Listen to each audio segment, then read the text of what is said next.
کہ مومن زندہ کی طرح ہے اور کافر مردہ کی طرح ہے۔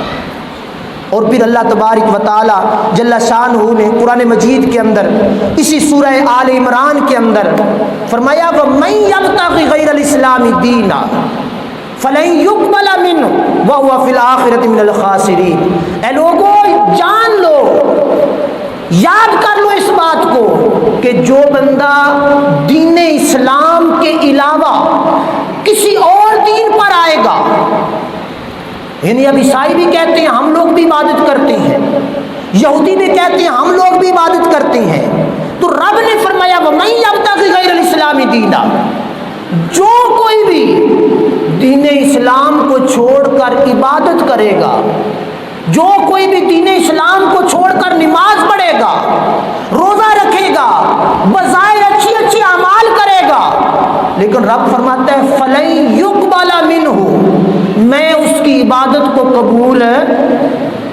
نہیں کروں گا، میں اس کے روزے کو قبول نہیں کروں گا، میں اس کے معمولات کو قبول نہیں کروں گا۔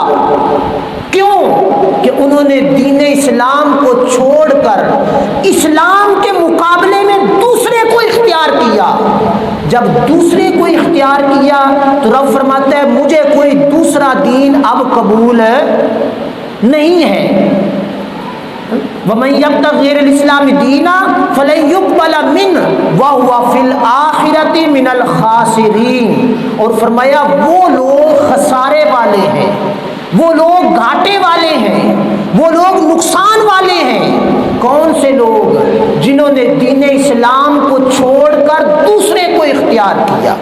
اب یہاں پہ میں یہ بات عرض کرنا چاہتا ہوں، ہماری نوجوان نسل اور ہم لوگ جب یہودیوں کے کردار کو دیکھتے ہیں، یہودیوں کے معمولات کو دیکھتے ہیں، تو ہم لوگ کہتے ہیں کہ وہ بڑے کامیاب ہیں۔ ہمارا ہر بندہ یورپ جانے کی کوشش میں لگا ہوا ہے، کیوں؟ وہاں کامیابی ہے۔ تو رب کے قرآن کے مطابق وہ کامیابی نہیں ہے، وہ ظاہر تو ہو سکتا ہے لیکن باطن ان کا پاک نہیں ہو سکتا۔ کیوں؟ کہ انہوں نے دین اسلام کو چھوڑ دیا۔ ان کے اچھی اعمال ان کو جنت میں لے جانے کے قابل نہیں ہیں، کیوں کہ انہوں نے دین کو اختیار نہیں کیا۔ اس کے برعکس ہم لوگ مسلمان ہیں، مسلمان کا مسلمان ہونا اور عمل کمزور بھی ہونا یہ رب کی بارگاہ میں مقبول ہو جائے گا۔ اب یہ نہیں کہ عمل کمزور ہونا نہیں چاہیے مسلمان کا، یہ چیز یاد رکھنی ہے، ساتھ عمل کو مضبوط کرے۔ اب یہاں پہ یہ چیز رب نے فرمایا کہ اے لوگو جان لو دین اسلام کے علاوہ کوئی دین نہیں ہے۔ رب کے نزدیک جو دین کامل ہے وہ اسلام ہے، اور اسلام کے مطابق اسلام کا لبادہ اوڑھ کر رب کی بارگاہ میں آؤ تاکہ تم کامیاب ہو جاؤ، تمہاری دنیا اور تمہاری آخرت بہتر ہو جائے۔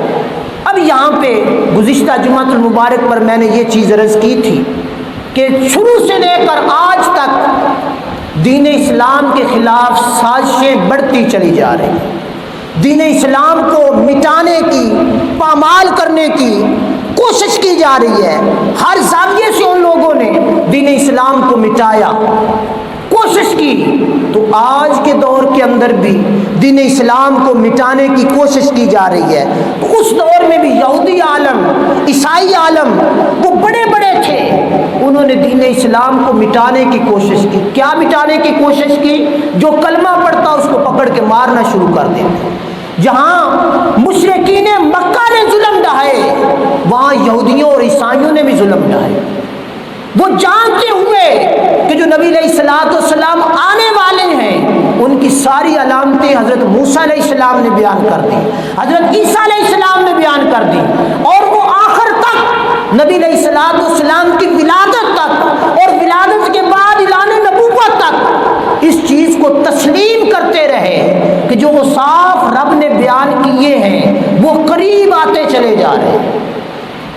مدینہ منورہ کے معمولات، مکہ معظمہ کے معمولات، موسم کا تغیر اور تبدل، چونکہ رب نے عیسیٰ علیہ السلام کو بیان کر کے بھیج دیا، رب نے موسیٰ علیہ السلام کو بیان کر کے بھیج دیا، اور یہودی لوگ، عیسائی لوگ وہ اس کو پہچانتے تھے، جانتے تھے، لیکن انا کی بنیاد پر، حسد اور تکبر کی بنیاد پر ان لوگوں نے دین اسلام کو قبول نہ کیا، دین اسلام کے رستے میں روڑے اٹکاتے رہے، کوشش کرتے رہے دین اسلام کو مٹانے کی۔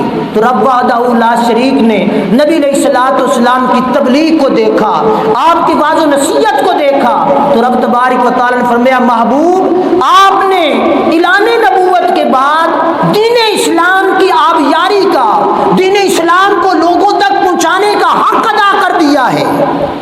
اب آپ کیا کریں؟ فَإِنْ حَاجُّوكَ فَقُلْ أَسْلَمْتُ وَجْهِيَ لِلَّهِ وَمَنِ اتَّبَعَنِ وَقُلْ لِلَّذِينَ أُوتُوا الْكِتَابَ وَالْأُمِّيِّينَ أَسْلَمْتُمْ فَإِنْ أَسْلَمُوا۔ پھر فرمایا ہے حبیب صلی اللہ تعالی علیہ وآلہ وسلم تم ان یہودیوں سے، ان عیسائیوں سے، ان کافروں سے دین اسلام کے معاملے میں جھگڑا نہ کرو، تم نے دین پہنچا دیا اور تم ان کو فرما دو اے محبوب صلی اللہ تعالی علیہ وآلہ وسلم فَقُلْ أَسْلَمْتُ وَجْهِيَ لِلَّهِ، میں نے